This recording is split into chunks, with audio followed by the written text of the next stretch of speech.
Big డిబేట్కి స్వాగతం. ముందుగా 99 TV వీక్షకులందరికీ, తెలుగు రాష్ట్రాల ప్రజలందరికీ కూడా సంక్రాంతి శుభాకాంక్షలు. సో ఈరోజు బిగ్ డిబేట్లో రెండు కీలకమైన ముఖ్యమైన అంశాలు ఉన్నాయి. ఒకటి ఏంటంటే వెస్ట్ బెంగాల్ ముఖ్యమంత్రి మమతా బెనర్జీకి కలకత్తా హైకోర్టులో చుక్కెదురైంది. ఆవిడ ఎన్ఫోర్స్మెంట్ డైరెక్టరేట్ మీద దాఖలు చేసిన పిటిషన్ని హైకోర్టు కొట్టేసింది. విచారణకు తీసుకోవాల్సిన అవసరం లేదని తేల్చి చెప్పింది.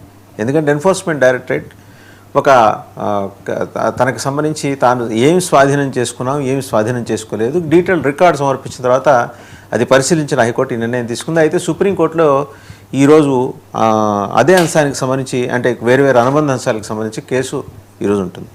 దానికి తోడు రెండో ముఖ్యమైన అంశం ఏంటంటే, అంతర్జాతీయంగా చూస్తుంటే జియోపొలిటికల్ అఫైర్స్లో డొనాల్డ్ ట్రంప్ ఏ రోజుకి ఆ రోజు కొత్త చికాకులు తీసుకొస్తుంది. ఇంకొక 5 రోజులు ఆగితే ఆయన పదవీ ప్రమాణ స్వీకారం చేసి ఏడాది అవుతుంది. ఈ ఏడాదిలో ఆయన చేపట్టిన కార్యక్రమాలు, నెత్తికెత్తుకున్న తలనొప్పులు, ఇవన్నీ చూస్తే వాటి పర్యవసానం ఏంటంటే ఆయన ఇంపీచ్ చేయబోతున్నారు. ఇంపీచ్ చేయడానికి అలా అవకాశాలన్నీ కూడా అక్కడ స్పష్టంగా కనిపిస్తున్నాయి.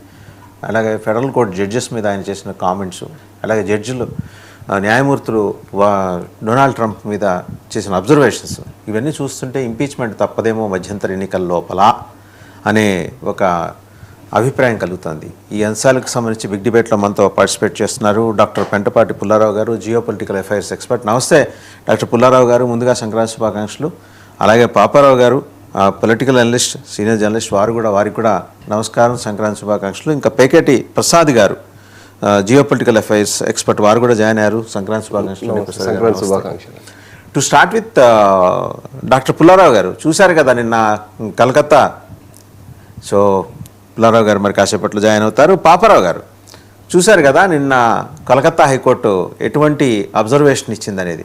ఆయన హైకోర్టు న్యాయమూర్తి మాట్లాడుతూ ఈడీ రికార్డులన్నీ కూడా, వారికి సమర్పించిన రికార్డులన్నీ కూడా పరిశీలించిన తర్వాత ముఖ్యమంత్రి గారు ఇప్పుడు ఆయన మీ ఈడీ మీద మీరు చేసిన అభియోగాలను విచారణకు తీసుకోవాల్సిన అర్హత మాకేం కనిపించట్లేదని చెప్పి పిటిషన్ కొట్టేశారు. ఏమంటారు?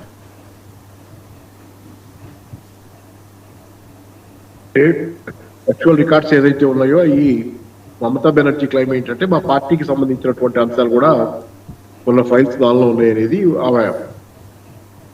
దాని మీద మేము అవి తెచ్చుకోవడానికి వెళ్ళాము ఐపాక్ ఆఫీస్కి. అనేది ఐపాక్ ఆఫీస్ నుంచి మాకు సంబంధించిన మాత్రమే మేము తెచ్చుకున్నాం అన్నట్టుగా చెప్పుకుంటారు ఆమె.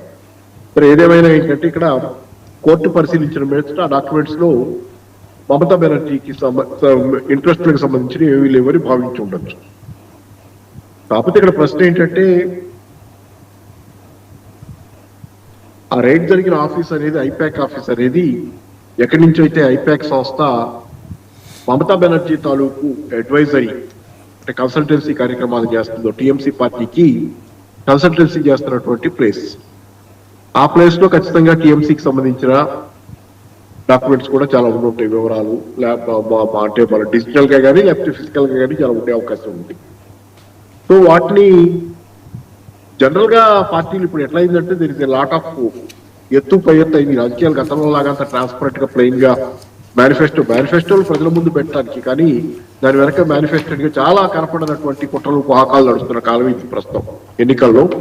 సో ఒకళ్ళ మీద ఒకళ్ళకి చాలా సందేహాలు ఉంటాయి. సహజంగానే ఈ రోజు ఏంటంటే రెండో వాళ్ళు ఏం చేస్తున్నారు అనే సందేహాలు ఉంటాయి. అందులో మమతా బెనర్జీ సంగతి మనకు ఖచ్చితంగా తెలిసిందే. Mamata Banerjee is very powerful, అంటే వెరీ డైనమిక్ మూమెంట్, దానిలో సందేహం ఏం లేదు. ఆమె ఫైట్ చేసింది. ఇంకో పార్టీ అయితే ఈ విధంగా చేయగలిగేది కాదు. ఐపాక్ మీద రైట్ జరిగినా కానీ వాళ్ళు ఏమన్నా కన్సల్టెన్సీ పెట్టుకున్నా, లేకపోతే బేసిక్ క్వశ్చన్ పాపారావు గారు, ఒక ముఖ్యమంత్రి ఆవిడ ఒక పోలీస్ కమిషన్ని తీసుకొని ఏదో వీధి కొళాయి కొట్లాటికి వెళ్ళినట్టు అలా వెళ్ళిపోవచ్చా? ఈడీ మీదకి వెళ్ళి వాళ్ళని రుబాబు చేసి మనం మధ్యతరగతి మర్యాదల గురించి మాట్లాడుతున్నాం. అవి లేకపోతే మనం మధ్యతరగతి మర్యాదలు అనేవి లేకపోతే మమతా బెనర్జీ బలం. ఆమె పోరాటకారులు ఈ రోజు కాదు కదా, సిపిఎం మీద పోరాడిన రోజు కూడా ఆమె బెంగాల్లో వీధి పోరాటాలే చేసింది. ఆమె స్వతహాగా స్వభావం అది, దాన్ని ప్రజలు కూడా మెచ్చుతున్నారు అనేదే కనపడుతుంది కదా. ప్రజలు మెచ్చుతున్నారు ఆ స్వభావాన్ని. ఫ్రంట్ ఎండ్ లో ఉండి రిస్క్ తీసుకొని కాకుండా ఇప్పుడు ఐపాక్ ఆఫీస్ మీద నిజంగానే ఆ ఫైల్స్ ఉన్నాయి, అవన్నీ తీసుకెళ్తారనే భయం ఉన్నప్పుడు ఎవరినో పంపితే అవ్వదు కదా, పోలీసులు పంపితే అయ్యేది కూడా కాదు అది. స్వయంగా మమతా బెనర్జీ వెళ్ళకపోతే ఈడీ వాళ్ళు కనుక సీజ్ చేయదలుచుకుంటే ఏదైనా సీజ్ అవుతుంది. రెండోది ఏంటంటే నేను అనేది ఈడీ మీద సహజంగానే ఇప్పుడు మమతా బెనర్జీ ఒక్కదానికే కాదు కదా సందేహం. దేశమంతా చిన్నపిల్లలు, గల్లీలో పిల్లలు కూడా ఈడీ అంటే ఎక్స్టెన్షన్ ఆఫ్ ఢిల్లీ అనే భయం ఉంది. కానీ లాంగ్ ఆర్మ్ ఆఫ్ ఢిల్లీ అనే భయం అందరికీ ఒకటి భయం ఉండొచ్చు. కానీ ఇప్పుడు ఆవిడ ముఖ్యమంత్రి స్థాయిలో ఆవిడ జ్వరబడి చొచ్చుకెళ్ళి అక్కడ లాక్కెళ్ళి ఆమె మరి అక్కడ స్వాధీనం చేసుకున్న వాటిలో రేపు పొద్దున ఈడీ కూడా మరి కంప్లైంట్ చేసింది. ఈడీ చెప్పినట్టు ఏమన్నా రికార్డులు ఆవిడ తగలబెట్టుంటమో అంటే అనుమానాలు ఉంటాయి కదా, లేకపోతే దాచేయటము, ధ్వంసం చేయటము, ఏదో ఒకటి జరిగి ఉండొచ్చు కదా. ఆ పార్టీ రికార్డులు తగలబెట్టుకునే ఉంటాయండి. ఆమె పార్టీ రికార్డులు కాదు. ఎందుకంటే సందేహాలు బయట వినిపిస్తున్న సందేహాలు అంటే కోల్ స్కామ్కి సంబంధించిన డబ్బు ఎలా రూట్ అయింది, మనీ లాండరింగ్ అంశాలన్నీ కూడా ఇందులోకి వచ్చాయి కాబట్టి దాని మీద ఏదో ఈడీ దర్యాప్తు చేసుకుంటుంది. రైట్, ఆవిడకి అబ్జెక్షన్ ఉండొచ్చు. She can challenge it in the court of law. ఆవిడకి ఎలాగో ఆ వెసులుబాటు ఉంది, చేయగలదు కూడా. 1,00,000 పిటిషన్లు వేసింది, ఆల్రెడీ పిటిషన్లు వేయించింది కూడా ఇప్పటికే ఎలక్షన్లకు సంబంధించి. మీరు మాట్లాడింది నాకేమి ఇప్పుడు ఇల్లీగల్ ఫండింగ్ అనేది ఈ విషయంలో ఉంటే జనరల్ గా జరుగుద్ది. కానీ లెవెల్ ప్లేయింగ్ ఫీల్డ్ ఉండాలి కదా. అంతకుముందు మరి ఎలక్ట్రల్ బాండ్స్ విషయంలో పెద్ద విచారణ జరిగింది. ఎలక్ట్రల్ బాండ్స్ విషయంలో చాలా ఆరోపణలు వచ్చాయి. దానిలో లోతుగా ఎంత వెళ్ళాం, ఎవరు చేసినా తప్పే. మమతా బెనర్జీ చేస్తే తప్పే, ఈడీ రైడ్ చేయొచ్చు, పట్టుకోవచ్చు అని. కానీ రెండో వాళ్ళు మాత్రం నిజాం చేసి నేను మాత్రం ఆయుధాలు పట్టుకుని పోరాడతారనేది మంచిది కాదని ఎదురు చెప్పేది. అంటే ఈడీ ఏమీ ఆయుధాలు పట్టుకోలేదుగా, అక్కడ ఈడీ నిస్సహాయంగా చూసింది. అందరికి డౌట్ ఎందుకు ఆవిడ నేరుగా చెప్తాను, అమిత్ షా పేరు నేరుగా ప్రస్తావన చేస్తాడు. మమతా బెనర్జీ విషయంలో ఇల్లీగల్ ఫండింగ్ ఉంటే ఈడీ పని ఈడీ చేస్తున్నట్టే. కానీ మమతా బెనర్జీకే కాదు కదా, బీజేపీ మీద కూడా ఫండింగ్ ఆరోపణలు ఉన్నాయి. ఎలక్ట్రల్ బాండ్స్ అదే కదా, ఆ రోజంతా ఆరోపణలు. ఎలక్షన్ల ముందు, లోక్సభ ఎలక్షన్ల ముందు అదంతా పెద్ద క్రైస్తప్పుడు అదే కదా. మరి దాని మీద ఈడీ వాట్ యాక్షన్? ప్రశ్నలు వస్తాయి ఖచ్చితంగా. రైట్, ఒకసారి మళ్ళీ మీ దగ్గరకు వస్తానండి. ఒకసారి పేకేటి ప్రసాద్ గారి దగ్గరికి వెళ్ళాం. ప్రసాద్ గారు, నిన్న చూశారు ఐపాక్ ఆఫీసుల్లో ఈడీ సోదాల మీద హైకోర్టుకి ఆవిడ వెళ్ళింది. తృణమూల్ కాంగ్రెస్ పార్టీకి చెందిన డేటా ప్రమాదంలో పడే అవకాశం ఉందని ఆందోళన చెందటమే కాకుండా దౌర్జన్యం కూడా చేసింది. ఆ దౌర్జన్యానికి ఆవిడ ఏం చేసిందంటే ఎందుకైనా మంచిదని పోలీస్ కమిషనర్ గారిని ముందరే పంపించింది. పోలీస్ కమిషనర్ మరి తృణమూల్ కాంగ్రెస్ తరఫున ఉద్యోగం చేశారా, రాష్ట్ర ప్రభుత్వం తరఫున ఉద్యోగం చేశారా? జనరల్గా ఏంటంటే పోలీస్ కమిషనర్ స్థాయి వ్యక్తి కొంచెం ఉచిత అనుచితాలు చూసుకొని మరీ అక్కడికి వెళ్తారు. ఆయన ముందర వెళ్ళి పైలట్ లాగా రూట్ క్లియర్ చేసి ఆవిడకి ఎంట్రీ ఇచ్చారు. దీని మీద పెద్ద ఎత్తున ఆందోళన. దేశంలో ఇంతకుముందు ఏ ముఖ్యమంత్రి ఇలా చేయలేదు, ఇక మీద కూడా ఎవరు అలా చేస్తారని జనం అనుకోవట్లేదు. సో మొదటిగా 99 టీవీ ప్రేక్షకులందరికీ సంక్రాంతి శుభాకాంక్షలు. అలాగే తోటి ప్యానలిస్టులకు మీకు కూడా అండి. ఇప్పుడు తృణమూల్ కాంగ్రెస్ అక్కడ ఉండే బెంగాల్లో రాజకీయం is always about street fight politics. అక్కడ it's not a political decency అనేది అక్కడ లేదు. ఇప్పుడు కూడా మీరు చూస్తే మమతా బెనర్జీకి అదే యూనిక్ ఫ్యాక్టర్ అనమాట, అది యూఎస్పీ అది. సో ఎందుకంటే ఆవిడ మీరు ఇప్పుడు కూడా చూస్తే అదే వైట్ శారీ, రబ్బర్ చెప్పులు వేసుకోవడం, ఒక మెడలో ఒక బ్యాగ్ వేసుకుని వెళ్ళిపోవడం, వెరీ సింపుల్ లివింగ్ అండి. అంటే ఆవిడ వచ్చేసరికి ఎటువంటి సిచ్యువేషన్ అయినా ఆవిడ అడ్వాంటేజ్కి తిప్పుకోగలిగే సామర్థ్యం ఉన్న వ్యక్తి ఆవిడ. సో లీగలా ఇల్లీగలా అనే విషయం తర్వాత కోర్టులో తేల్చుకుంటారు. ఫస్ట్ ఏంటంటే ఏంటి పర్సెప్షన్ ఆవిడకి, ఇప్పుడు ఇంకో 3-4 నెలల్లో ఎలక్షన్ రాబోతోంది.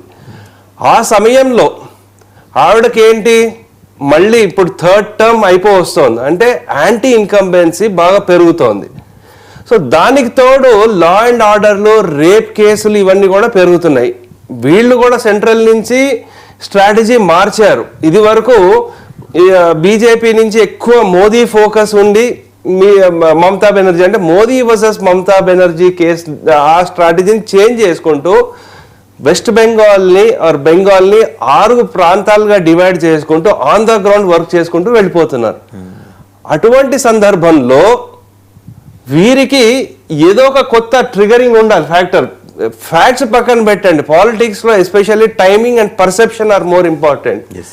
ఈవిడ ఈడీని యూజ్ చేసుకుని అంటే సెంట్రల్ గవర్నమెంట్ మమ్మల్ని ఇలా వేధిస్తున్నారు, లేకపోతే మాకు డేటాను అంతా వాళ్ళు తీసుకెళ్ళిపోతున్నారు. అమిత్ షా వారం రోజుల ముందటే మా దగ్గర బెంగాల్లో ఉండి అఫీషియల్ కార్యక్రమాలని చెప్పి ఇటువంటి చేస్తున్నారు అని చెప్పడం జరుగుతోంది. సో అందు గురించి ఏంటంటే ముఖ్యమైన అంశం అందరూ ఈడీ మమతా బెనర్జీ అని చూస్తున్నారు కానీ ఈ కోల్ స్కామ్ గురించి ఎవరు మాట్లాడట్లేదు. అదే కదండి, ఇప్పుడు కోల్ స్కామ్ కి సంబంధించిన ఏదో మొత్తానికి మనీ లాండరింగ్ వ్యవహారాలకు సంబంధించిన ఫైల్స్ అన్ని అక్కడ దాచారు. నెపం ఏంటంటే వాళ్ళు ఏదో పార్టీ స్ట్రాటజీకి సంబంధించి ఐపాక్ తోటి చేసుకున్న ఒప్పందంలో భాగంగా వాళ్ళు తృణమూల్ కాంగ్రెస్కి పనిచేస్తున్నారు. బట్ ప్రధానమైన అనుమానం ఈడీకి, ఓకే ఈడీ వెనకాల వేరే శక్తులు పనిచేస్తున్నాయని ఇప్పుడు పబ్బరావు గారు అంటున్నారు. వేరే శక్తులు నేరుగా అని చెప్తోంది అమిత్ షా అని. ఇక అందులో ఆవిడ దగ్గర ముసుగులో గుద్దులాట్లు ఉండవండి. నేరుగా చేయటం ఏం చేసినా మంచి అయినా చెడు అయినా గొడవ అయినా సరే నేరుగా దిగుతుంది. సో ఆవిడ అనుమానం అంతా అమిత్ షా గారి మీద. అమిత్ షా గారి దగ్గరుండి మమ్మల్ని ఇరికించే ప్రయత్నం చేస్తున్నారని. అన్నింటికీ మించి ఏంటంటే ఆవిడ వెళ్ళటం, ఇప్పుడు మర్యాదలు మధ్యతరగతి మర్యాదల గురించి ఇందాక పాపరావు గారు ప్రస్తావన చేశారు. ఇక్కడ మధ్యతరగతి మర్యాద కాదు, మీరు ఒక ముఖ్యమంత్రి స్థాయిలో ఉన్న వ్యక్తి అలా దూసుకెళ్ళిపోయి ఏదో వీధి పోరాటానికి వెళ్ళినట్టు అందున సెర్చెస్ నడుస్తున్నాయి. Let them carry out their searches. మీకేమైనా ఫైల్స్ ఉంటే you can send across your general secretaries ఉంటారు, మీ నాయకులు ఉంటారు, పంపించవచ్చు. మీరే వెళ్ళారంటే అక్కడ అనుమానం బలపడుతోంది కదా అని. తప్పకుండా అండి, ఏదో ఒక తప్పు ఉంటే కానీ మనం భయపడాల్సిన అవసరం లేదు. నిజంగా మీరు ఇప్పుడు ఆ పర్సెప్షన్ లో సరే సెంట్రల్ గవర్నమెంట్ ఈడీని యూజ్ చేసుకుంటోంది అని అనుకున్నారే అనుకోండి, అయినా ఏం తప్పు చేయకపోతే ఎందుకు భయపడాలి అక్కడ? సో ఇంకోటి, ఇప్పుడు వాళ్ళు డెఫినెట్లీ వాళ్ళు కోర్టులో ఇచ్చారు, ఎటువంటి ఓటరు లేకపోతే పొలిటికల్ సంబంధించిన డాక్యుమెంట్స్ మేము ఎక్కడా తీసుకోలేదని చెప్పారు. సో దాంతో గివెన్ ఇన్ రైటింగ్ ఇచ్చారు, ఇన్ రైటింగ్ కూడా ఇచ్చారు. కాబట్టి ఇంకా కోర్టులో కేసు బలమేం లేదు. ఇప్పుడు ఇంకా సెంట్రల్లోకి వెళ్తే, సుప్రీంకోర్టులో వెళ్తే ఇంకా సుప్రీంకోర్టు ఏం చెప్తుందో మనం ఇంకా దాని గురించి చూడాలి అది.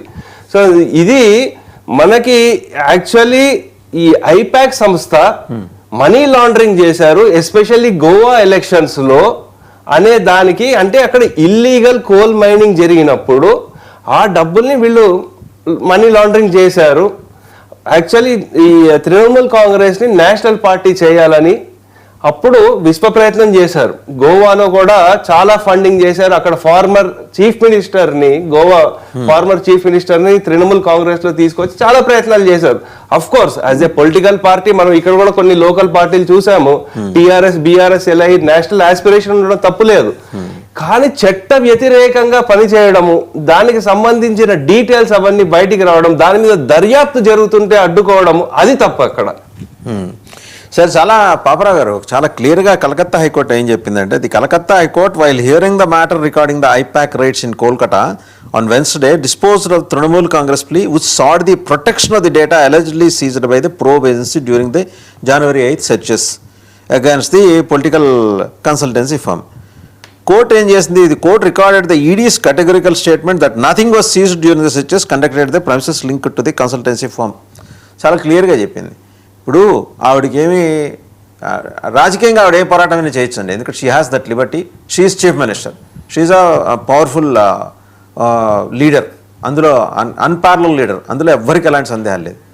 మరి ఈడీ వాళ్ళ మీద పడి వాళ్ళ దగ్గర నుంచి అన్న లాక్కోవాల్సినంత నెసిటీ ఏమొచ్చింది? ఓకే అమిత్ షా ఉన్నాడు, బహిరంగ సభ పెట్టండి, మీకు ఉందిగా ఇంకా 3 నెలలు 4 నెలలు ఉంది కదా, మీరు ఎలాగ వెళ్తున్నారు కదా జనాలకి, వెళ్ళి మాట్లాడండి. తమాషా ఏంటంటే మిగిలిన పార్టీలు ఏం మాట్లాడట్లా. అక్కడ ఈడీ సెర్చెస్కి సంబంధించి కాంగ్రెస్ మాట్లాడలా, కమ్యూనిస్టులు మాట్లాడలా. ఇది ఈవిడ ఒక్కటి సమస్య. అంటే మన తెలుగులో ఉంది కదా, ప్రపంచం బాధ శ్రీశ్రీది అయితే కృష్ణశాస్త్రి బాధ ప్రపంచం అందన్నట్టు ఇవాళ మమతా బాధ ప్రపంచంది అయిపోయింది. సరే, మమతా బెనర్జీ తాలూకు టీఎంసీ ఏమన్నా ఇల్లీగల్ గా ఫండ్స్ తెచ్చుకుంటే దాని విషయంలో చర్య తీసుకునే హక్కు బాధ్యత కూడా ఈడీకి ఉంది. దాన్ని 100% ఎవరు కాదరం, కానీ నేను అడుగుతుంది ఒకటే, ఇక్కడ ఏ పార్టీ స్వచ్ఛంగా ఉందనే ప్రశ్న గత నుంచి మనకు అనేక సార్లు వస్తుంది. నేను నిన్న రైట్ చేసింది కూడా అదే. ఆఖరికి ఆమ్ ఆద్మీ పార్టీ మీద కూడా లిక్కర్ స్కామ్ కేసు వచ్చింది, అది కూడా కొంత ఓడిపోవడానికి కారణమైంది కదా. బీజేపీ స్వచ్ఛంగా ఉందనే ప్రశ్న నాకు ఉంటుంది ఎప్పుడు, ఎవరికైనా ఉంటుంది అది. బీజేపీ ఎంత స్వచ్ఛంగా ఉంది? దేశంలో వస్తున్నటువంటి నిధుల్లో వాళ్ళ ఎలక్షన్ వాక్యుల ప్రకారంగా 80% 90% ఫండ్స్ బీజేపీకి ఎందుకు వస్తున్నాయి? గతంలో ఎప్పుడు లేని విధంగా ప్రతిపక్షాలకు ఫండ్స్ ఎందుకు రావటల్లా, మొత్తం ఫండ్స్ బీజేపీకి ఎందుకు వెళ్తున్నాయి? నేను ఇందాక రైట్ చేసిన ఎలక్ట్రల్ బాండ్స్ ఇష్యూ ఏంటి? ఎవరు క్లీన్ గా ఉన్నారు? అంటే ఎవరు క్లీన్ గా ఉన్నారంటే క్లీన్ గా లేని వాళ్ళ మీద యాక్షన్ వద్దని కాదు, అంటే మనం కర్ర నోటితో బర్రె ఈ మధ్య సామెత బాగా తిరుగుతుంది కదా. అంటే మనకు అధికారం ఉంటే మనం ఏం చేసినా చెల్లుద్ది, మన తప్పులు చెల్లలు మా వైట్ వాష్, మిగతా వాళ్ళందరూ దొంగలు. ఇది వద్దంటున్నా. నేను మాత్రం స్పష్టంగా నా అభిప్రాయం ఒకటి, ఈ దేశంలో ఏ పార్టీ కూడా క్లీన్ గా లేదు. క్లీన్ ఉండడానికి ఆస్కారం కూడా లేదు రాజకీయాన్ని. ఎందుకంటే ఆమ్ ఆద్మీ పార్టీ చాలా నీతుని చెప్పి రాజకీయాల్లోకి వచ్చింది, యాంటీ కరప్షన్ అధికారంలోకి వచ్చింది. యాంటీ కరప్షన్ వచ్చిన తర్వాత అదే కరప్షన్ స్కామ్ లో ఇరుకుంది కదా. కానీ ఈ రాజకీయాలు ఎలా ఉన్నాయంటే వన్స్ యూ ఎంటర్ దెమ్ నువ్వు అంతే ఉండాలి, అలా కాకపోతే నువ్వు గెలవు. నువ్వు రాజకీయాలు ఉండదలుచుకుంటే ఇలాగే ఉండాలి. దక్కకి రాజకీయాలు దిగజార్చేస్తున్నాయి రాజకీయాలు మొత్తాన్ని. దానిలో ఒకళ్ళకొక రూలు ఉండడానికి వీల్లేదంటారు దీనిలో. మళ్ళీ మీరు క్లీన్ చేయదలుచుకుంటే మొత్తం క్లీన్ అయ్యే పరిస్థితి ఉండాలి. జనాలు క్లీన్ చేస్తారు లేకపోతే మొత్తాన్ని. ఏంటంటే క్లీన్ అంటే everybody has to be clean. Same level playing field అంటాం కదా, ఒకే లెవెల్ ప్లేయింగ్ ఫీల్డ్ తో పోట్లాడుకోండి రాజకీయాల్లో, ఎన్నికల్లో పోట్లాడుకోండి. అందుకని ఒకళ్ళకి పీఠాలు వేసి ఒకళ్ళ కింద కూర్చోబెట్టి చేయడం అనేది మంచిది కాదనేది ఆవిడ నిన్న మాట్లాడుతూ బహిరంగ సభలో అండి ఒక ఆరోపణ చేశారు. బొగ్గు కుంభకోణానికి సంబంధించిన డబ్బంతా అమిత్ షా దగ్గరికే చేరింది. ఎవరి ద్వారా చేరింది? బెంగాల్ బీజేపీ ఎంపీ జగన్నాథ్ సర్కార్, అలాగే బెంగాల్ అసెంబ్లీలో ప్రతిపక్ష నేత సువేందు అధికారి ద్వారా ఇవన్నీ చేరాయట. ఆవిడ దగ్గర పెన్ డ్రైవ్లు కూడా ఉన్నాయట. ఆవిడ మీద మరింత ఒత్తిడి తెస్తే బయట పెడతాట. ఒత్తిడి తాగితే బయట పెడతా. అదే మరి తోడు దొంగలు నేను చెబుతుంది అదే కదా. మమతా బెనర్జీ గురించి కూడా నేనే వెనకేసుకున్నట్లు ఆవని. నేను ఇక్కడ ఆవిడ డిఫెండ్ చేస్తా కొంచెం మాట్లాడుతుంది. ఎందుకంటే రెండో వాళ్ళు కూడా అంత క్లీన్ గా లేరు కదా అనే దగ్గర మాట్లాడాల్సి వస్తుంది. ఇక్కడ కూర్చున్నాం కాబట్టి ఇటు వీళ్ళందరినీ తీసేయని చెప్పి రాజకీయాల్లో శూన్యం తేలేం కదా. ఈ దేశాన్ని ఎవరో ఒకళ్ళు ఏలాలి కదా. ఏదో ఒక రాజకీయ పార్టీలు ఎన్నికల్లో పోటీ పడాలి కదా. ఎవరు వచ్చి చెప్తే ఎవరు కావాలి మరి? అందుకనే మాట్లాడుతున్నావు ఒకళ్ళ పక్కనే ఇదంతా క్లీన్ గా ఉన్నారని కాదు. బయట పెట్టచ్చు కదా మరి. అంటే నాది నువ్వు బయట పెట్టుకుని నేను బయట డీల్, నీ జోలికి నేను రాను, నా జోలికి నువ్వు రాకు, నా ఏయో నువ్వు పట్టుకున్నావు. బెదిరించడం దేనికి సార్? ఆవిడ దగ్గర పెన్ డ్రైవ్లు ఉన్నాయి, పవర్ పాయింట్ ప్రజెంటేషన్లు ఇచ్చే నాయకులు చాలా మంది ఉన్నారు. వాళ్ళ దగ్గర 2 రోజులు ట్రైనింగ్ తీసుకుంటే ఎలా ఇవ్వచ్చో వాళ్ళు చెప్తారు. పవర్ పాయింట్ ప్రజెంటేషన్ ఇప్పుడు ఎందుకు వచ్చింది ఆ మాట? ఇన్నాళ్ళు మాట్లాడలేదు ఆవిడ, ఇవాళే మాట్లాడుతోంది. అదే మరి ఎందుకు వచ్చింది ఆ మాట అంటే నా ఏయో నువ్వు పట్టుకున్నావు, నీ కూడా నా దగ్గర ఉన్నాయి డీల్, మరి ఇద్దరు డీల్ తెలుసుకో. జనాలు పిచ్చోళ్ళు. నేను కూర్చున్న కుర్చీ మీద గౌరవం కొద్దీ నేను మాట్లాడలేదు. ఇవాళ అంత గౌరవం ఉంటే ఆ కుర్చీ మీద మీరు అలా వీధి పోరాటానికి వెళ్ళారు కదా. అది కూడా తమాషా ఏంటంటే ఇక్కడ కమ్యూనిస్టులు మాట్లాడట్లేదు, కాంగ్రెస్ మాట్లాడట్లా ఈ విషయం మీద. కమ్యూనిస్టులకేమో కమ్యూనిస్టుల పట్ల నాకు సానుభూతి మామూలుగానే, వ్యక్తిగతంగా కూడా లెఫ్ట్ కొంచెం భావాలు ఉన్నాయి, సానుభూతి కూడా ఉంది. కానీ వాళ్ళ లోపాలు కూడా వాళ్ళకున్నాయి. వాళ్ళు కూడా జస్ట్ ఇది ఎట్లయింది ఇప్పుడు కమ్యూనిస్టులు చాలా మంది పోయి బీజేపీ అంటే అసలు పడదు కదా కమ్యూనిస్టులకి. లెఫ్ట్ రైట్ 2 ఎక్స్ట్రీమ్లు పడవు.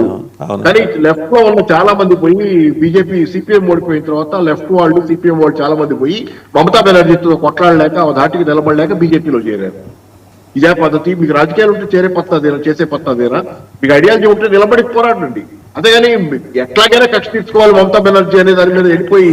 నాకు అదే సార్ ఆశ్చర్యం వేసింది. 30 ఏళ్లకు పైగా మరి రాష్ట్రాన్ని వెళ్ళిన కమ్యూనిస్టులు, ప్రైవేట్ సైన్యాలు ఏర్పాటు చేసుకున్న కమ్యూనిస్టులు మమతా బెనర్జీ గారికి అంతగా భయపడిపోయి గడగడలాడి ఇక తప్పనిసరి పరిస్థితుల్లో బీజేపీలో ఇంకా వేర్ ఇస్ దేర్ ఐడియాలజీ అండి?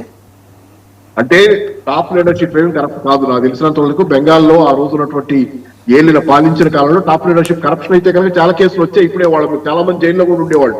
బుద్ధదేవ్ భట్టాచార్య లాంటి నాయకుడు కూడా చాలా సింపుల్ గా బతికాడు. అలాగే జ్యోతి బస్సు మీద కరప్షన్ ఆరోపణలు, ఆ చందన్ బస్సు ఏదో వచ్చింది కొడుకుది, కానీ అది కూడా పెద్ద ఇదేం కాల.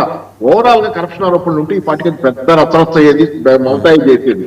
కానీ కింద మిడిల్ లెవెల్ నుంచి కింద దాకా ఉంది కదా. సిపిఎం పార్టీలో కూడా, అక్కడ లెఫ్ట్ పార్టీలో కూడా నాకు తెలిసిన లెఫ్ట్ వాళ్ళని చెప్పేదాని ప్రకారం కూడా నాకు అర్థమైన దానిలో చాలా అవినీతి పరులుగా బతికారు వాళ్ళు. ఈ చౌకదారుల దుకాణాల దగ్గర నుంచి చాలా వాటి మీద ఆ పార్టీ క్యాడర్ ని పోషించుకోవడం కోసం వాళ్ళకి అక్కడ లోకల్ గా అవన్నీ అప్పచెప్పి వాళ్ళ బుద్ధులు వాళ్ళ పెత్తనం కూడా జనం మీద కొంత ఉంది. ఖచ్చితంగా చాలా నడిచింది. అంటే ఇప్పుడు అన్ని పార్టీలు అంతా అవినీతి లేకపోవచ్చు ఆ పార్టీలో, కానీ చాలా కూడా వాళ్ళు కూడా ఏంటంటే కింద వాళ్ళు పోషించుకోవాలి కదా క్యాడర్ ని. వాళ్ళకి అప్పచెప్పారు, వాళ్ళు ఇష్టానుసారం వాళ్ళు చేశారు కింద వాళ్ళు. అందుకే జనాల్లో బదనాం అయింది. మరి నైతికంగా బలం ఎందుకు లేదు కమ్యూనిస్ట్ పార్టీకి?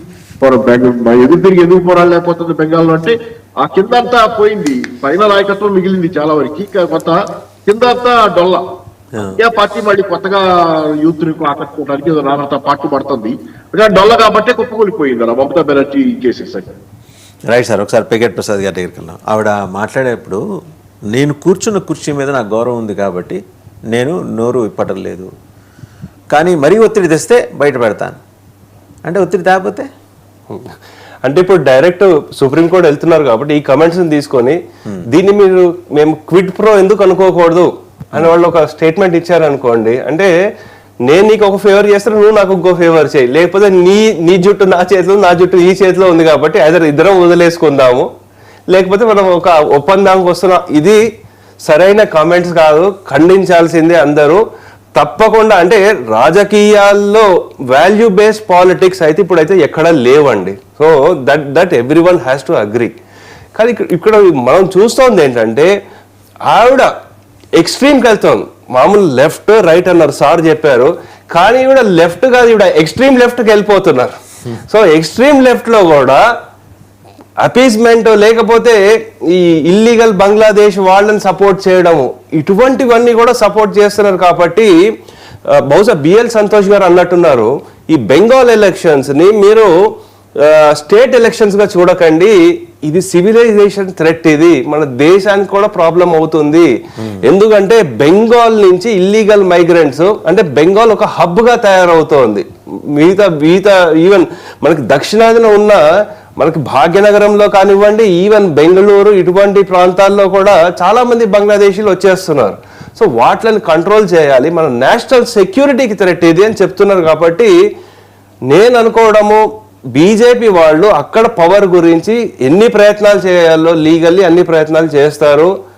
కానీ 30 సంవత్సరాల పాటు అంటే పెద్ద పెద్ద tallest leaders, very very strong leaders, Jyoti Basu గారు కానివ్వండి, బుద్ధదేవ్ భట్టాచార్య, హర్కిషన్ సింగ్ సుర్జిత్ గారు కానీ, గురుదాస్ దాస్ గుప్తా గారు కానివ్వండి, ఇటువంటి లీడర్లు ఉన్న వాళ్ళు నెక్స్ట్ లెవెల్ని బిల్డ్ చేయలేకపోయారు. అది మనం చాలా బాధాకరమైన అంశం. ఎందుకంటే క్యాడర్ బేస్డ్ పాలిటిక్స్ మనకి భారతదేశంలో అంటే ఒకటి లెఫ్ట్, ఇంకోటి బీజేపీ ఆర్ ఎర్లియర్ జనసంఘ్. మీరు అనేది కరెక్ట్ అండి. అంటే టవరింగ్ పర్సనాలిటీస్ వాళ్ళందరూ, పాపరావు గారు కూడా వారికి కూడా తెలుసు, హరికిషన్ సింగ్ సుర్జిత్, గురుదాస్ దాస్ గుప్తా. ఓసారి please correct me sir if I'm wrong, Gurudas Das Gupta అనుకుంటా, ఆయన పార్లమెంట్ మెంబర్గా ఆయన పార్లమెంట్ మెంబర్గా ఉన్నప్పుడు వాస్తవంగా ఆయన ఒక్కరే ఉన్నారనుకుంటా ఆ టైంలో. బాలయోగి గారు స్పీకరు అయినా సరే ఆయన కింద దిగొచ్చి మొదటి రోజు కూర్చోబెట్టి వారి పత్రికాన్ని గౌరవించారు. That is the kind of stature they have enjoyed అండి, అంత గౌరవంగా. ఆయన కూడా ఎంతో హుందాగా, లేదండి నేను ఒక్కనే కదా నాకు కేటాయించిన సీట్లో కూర్చొచ్చింది కాబట్టి పార్టీ జనాల్లో నిలబడలేకపోయింది, ఫైట్ బ్యాక్ చేయలేకపోయింది. మొత్తదంతా రిఫ్రాఫ్ అయ్యండి. ఎన్నాళ్ళు ఉంటుంది సార్ ఇది? అవకాశం కోసం, సొంత పనుల కోసం, సొంత స్వార్థం కోసం వచ్చిన వాళ్ళు అధికారంలో లేదు కాబట్టి వెళ్ళిపోతారు. చాలా మంది వాళ్ళలో ఉండరు. ఇప్పుడు అందుకే బెంగాల్ ఎంపీసీపీఎంలో కూడా ఖాళీ అంతమంది పోయారు, బయటికి బలం లేకుండా అయింది. వాళ్ళు అవసరం కోసం ముందు, లేకపోతే ముందు నిజంగానే పార్టీ అనుకుని వచ్చినా తర్వాత కరప్షన్ వల్ల చెడిపోయి మారిపోయి బెంగాల్ సిపిఎం ఎంటీ అయిపోయింది చాలా వరకు. దానిలో కొంత భాగం ఇందాక నేను చెప్పినట్టుగా బీజేపీలోకి పోయారు. ఆ తృణమూల్ కాంగ్రెస్ మీద కోపంతో బీజేపీలోకి పోయారు. ఏదైనా ఇప్పుడు అంతిమంగా ఏంటంటే మళ్ళీ కొత్త యూత్ అదేదో చూస్తుంటాం ఫేస్బుక్ లో, వాటిల్లో కొత్త వాళ్ళని ఎవరినో తీసుకుని వస్తున్నారు కాస్త వాళ్ళు కానీ అదంతా ఇంకా అంత డిడ్ నాట్ గెట్ ది. ఇప్పుడు ఇంకా పెద్ద రౌడీజం ఏముంటుంది లేదు కానీ బెంగాల్ సిపిఎం లో ఇంకా అయిపోయింది అది. కాబట్టి they trying to build back. కానీ అది అవ్వటంలో వాళ్ళ వల్ల కావటంలో మమతా బెనర్జీ దాటికి కానీ, లేకపోతే బీజేపీ మా పెరిగింది, వీళ్ళిద్దరి మధ్యలో శాండ్విచ్ మధ్యలో ఏమీ లేని పరిస్థితి. ఇక రెండో అంశానికి వెళ్ళేప్పటికీ మనం చూస్తున్నాం పాపారావు గారు, డొనాల్డ్ ట్రంప్ ఆయన విపరీత చేష్టలు, విపరీత రాతలు. ఆయన జనరల్గా government, US government communique release చేస్తుంది, అది ప్రోటోకాల్. వైట్ హౌస్తో సంబంధం లేదు, ఆయనది ట్రూత్ సోషల్ మీడియా ఉంది, దాంట్లో పెట్టేస్తాడు help is on the way. And ఇంకోటిది మిగా అని పెట్టాడు, అంటే మేక్ ఇరాన్ గ్రేట్ అగైన్, అంటే ఇరాన్ని కూడా ఈయనే బాగు చేస్తాడు, వెనిజులాని ఈయనే పరిపాలించేస్తాడు, ప్రపంచంలో ఉన్న అన్ని దేశాలు ఆక్రమించేస్తాడు. రేపు పొద్దున మన దేశంలో ఏ అరకు వ్యాలీలో ఆయనకు నచ్చిందంటే ఇది నేను తీసుకుంటున్నాను అంటాడు, మాట్లాడలేని పరిస్థితి. ఆయన మీద 3 జడ్జీలు అండి ఏం మాట్లాడారు ఒకసారి. జేమ్స్ బోస్బర్గ్ గారు, chief US district judge, Trump ప్రభుత్వం పైన వెనిజులా వలసదారు